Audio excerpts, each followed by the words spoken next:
I'm here to tell you the truth. Immigrants are stealing your culture. But not in the way you think. There is this right-wing conspiracy theory haunting online discussion forums worldwide.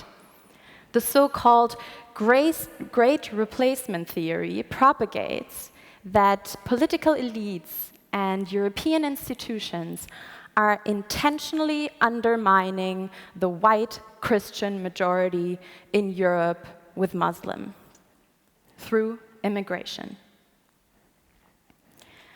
Similar versions of this argument have found their way into mainstream politics. Last year, in 2018, US President Donald Trump said, European leaders have to watch themselves because immigrants are changing their culture. Hungarian Prime Minister Viktor Orbán emphasized, we do not want to be diverse. We do not want our own color, our own traditions, and our national culture to be mixed with those of others.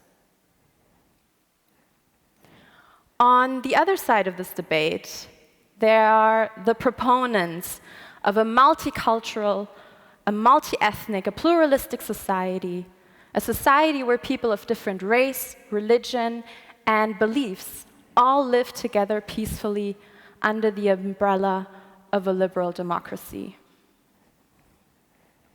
UN Secretary General Guterres said, the fact that the world is becoming increasingly multi-ethnic, multi-religious, and multicultural is a good thing. Diversity is a strength, not a weakness. Now, those two camps seem to be very far away from one another ideologically, don't they? And what about you? Where do you stand in this debate? Do you think that your culture is threatened by immigration? Do you think your local culture is worth preserving? Or do you think that the norms and the values that immigrants bring with them are a good thing?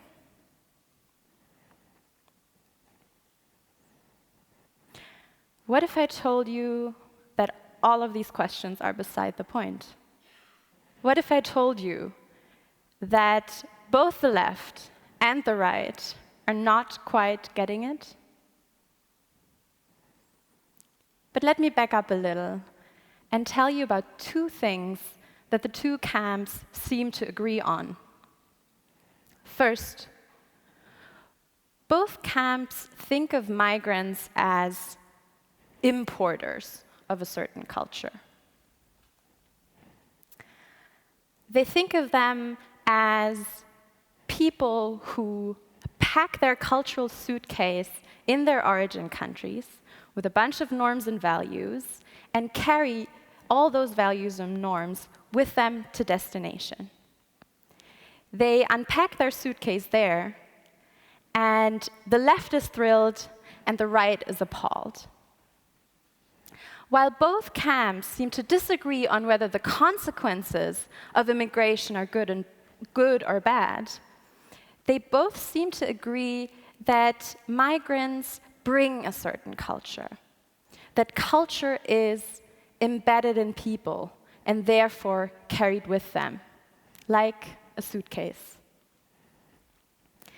The second thing both camps seem to agree on is that the major impact of migration on cultural change is in the destination countries. They think that the migrant packs a suitcase, unpacks it at destination, and share all of these norms and values with their surroundings. But what about the origin countries? What if a migrant packs their cultural suitcase and leaves? What does that do with the origin country? What does he pack? And when he gets to his destination, what does he do then? Is he buying souvenirs and sending them back home? All I mean to say is that both camps implicitly consider migrants as a form of representative or cultural ambassador of their home countries.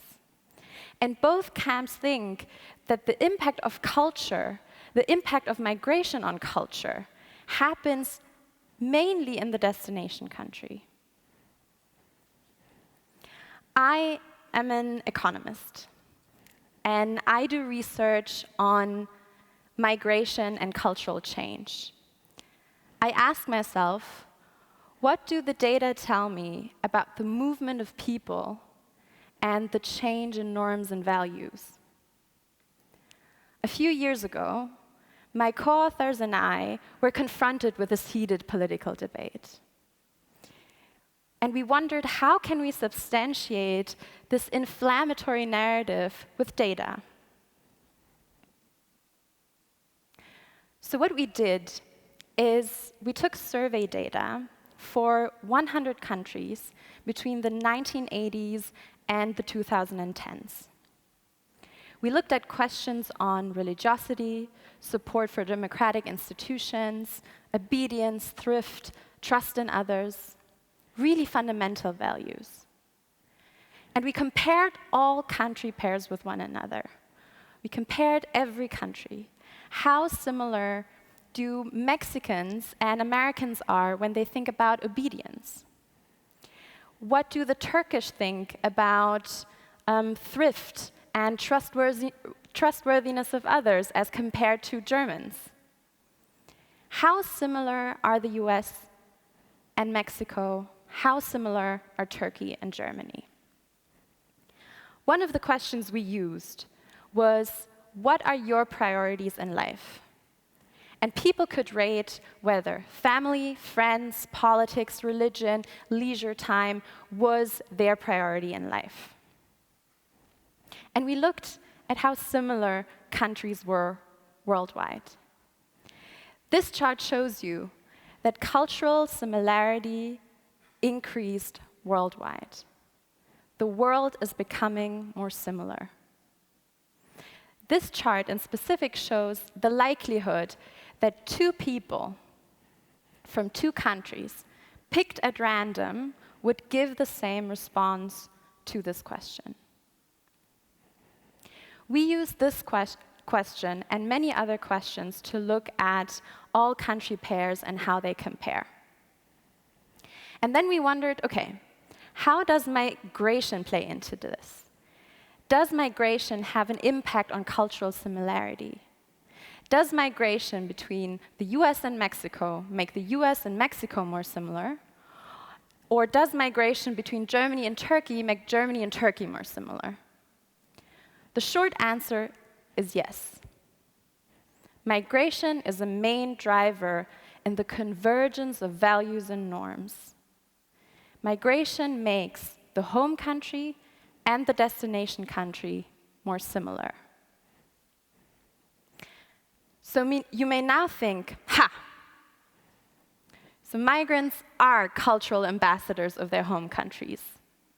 And we thought the same. If the US and Mexico become more similar culturally, if Germany and Turkey become more similar culturally, then that's surely because the US becomes more Mexican and Germany becomes more Turkish. But when we took a closer look at the data, when we looked at the mechanisms that were at play, we were surprised to find that it is not the destination country that becomes more similar to the home country.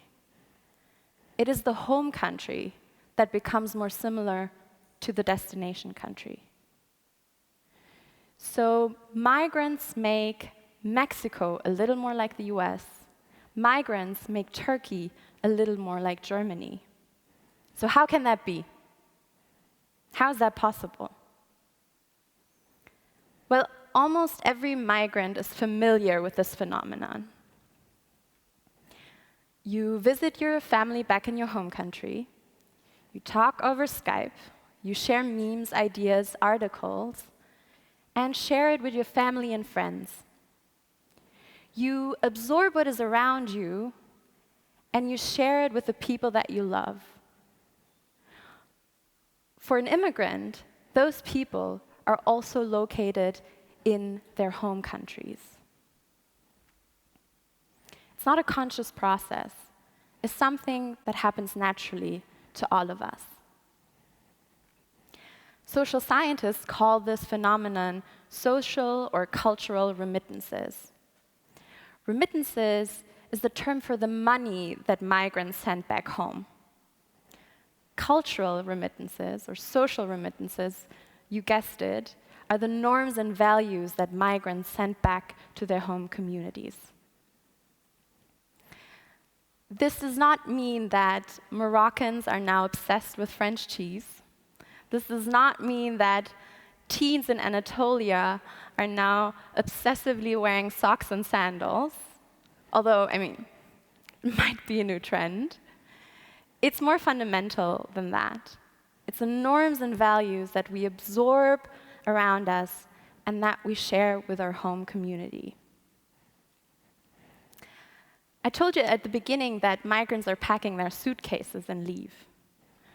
But what actually happens is that a migrant goes to his destination country, buys souvenirs, and sends them back home. And in doing so, pulling his home country culturally towards his destination country. So migrants are not so much cultural ambassadors of their home countries.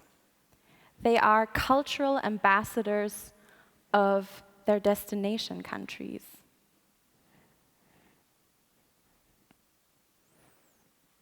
So, where does that leave us in the left-right debate? Allow me to give you something to think about. If the right is so concerned with preserving white Western culture, and maybe even spreading it across the globe, shouldn't they advocate for migration? They could surely use a few cultural ambassadors, couldn't they?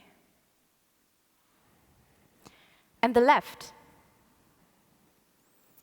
If the left wants to preserve global cultural diversity, if they want to embrace the culture of the origin countries, if they want to stop Western cultural imperialism, shouldn't they oppose migration?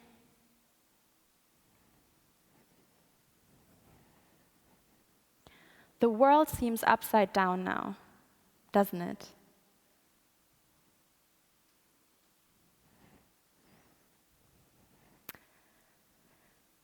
The debate about migration and culture is oftentimes very fierce and quite destructive.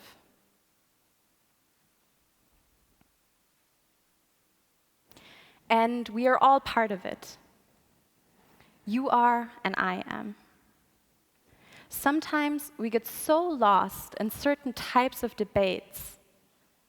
We get so lost that we do not see the forest for the trees. What my research taught me was we have to check our assumptions.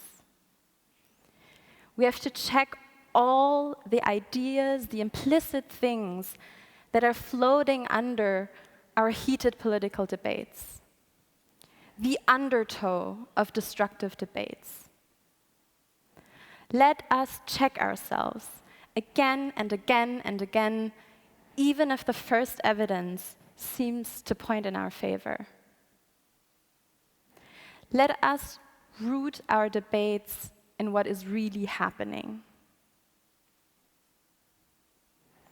Let us not get lost. Thank you.